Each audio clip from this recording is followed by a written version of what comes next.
Método estatístico, pessoal, limitações. Precisamos ter os dados de estações fluviométricas, que medem vazão, né? Uma estação ali, um registro extenso de qualidade de dados, né? Então, a estação fluviométrica fica medindo a vazão em função do tempo e cria uma série histórica dessa medição. Com essa série histórica, a gente consegue aplicar o método estatístico, tá?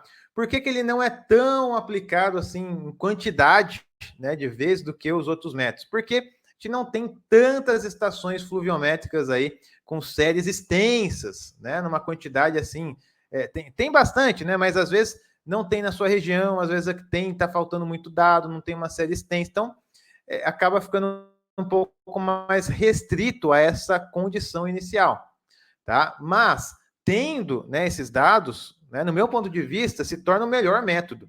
Por quê? Porque você está pegando a vazão daquela região mesmo, daquele ponto mesmo. Os outros métodos aqui, pessoal, são métodos norte-americanos que foram criados em outro país, para outras áreas e tudo mais, que a gente replica no Brasil, né, de forma ali bastante constante, mas são métodos de outras regiões e tal, que pô, a gente aplica aqui, beleza, mas tendo os dados de vazão daquela bacia, daquele ponto, uma série histórica, isso dá mais robustez, mais assertividade ao nosso resultado de vazão.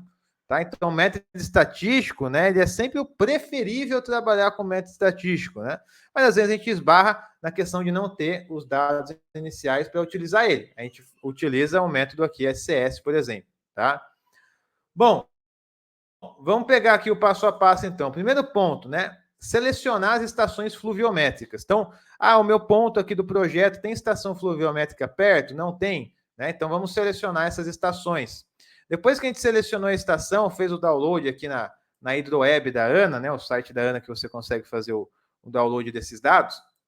Aí a gente vai fazer um tratamento de separar aqui, né? As nossas vazões máximas aqui, ó, e também por ano hidrológico. Perceba que cada região vai ter um ano hidrológico distinto. O que é um ano hidrológico? É quando começa a chover mais forte e vai até onde cessa um pouco aquela média mais elevada de chuva. Então a gente vai ter um período de chuva forte no ano e um período mais de estiagem. Então a gente tem essa divisão do ano hidrológico. A gente consegue observar isso vendo a série histórica aqui, ó, da região. Por exemplo, aqui junho, julho e agosto são meses fracos de chuva. Maio também, né, basicamente, né? Dezembro onde chove mais, ó, então a gente consegue estabelecer o ano hidrológico desses dados.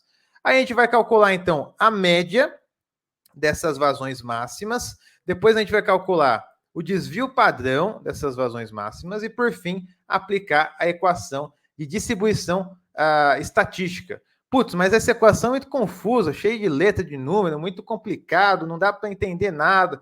Então, olha só, pessoal, aqui nós temos o x barra, que é a média das vazões máximas. Eu tenho o S, que é o desvio padrão, que já está tudo aqui em cima.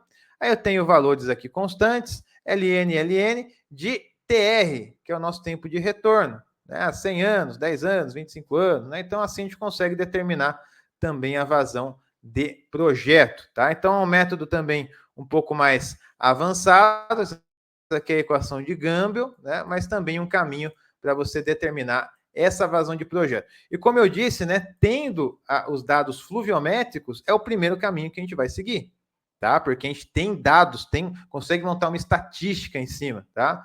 O que acontece é que muitas vezes a gente não tem esses dados, então a gente acaba recorrendo aqui para outros métodos que são conhecidos como métodos chuva-vazão.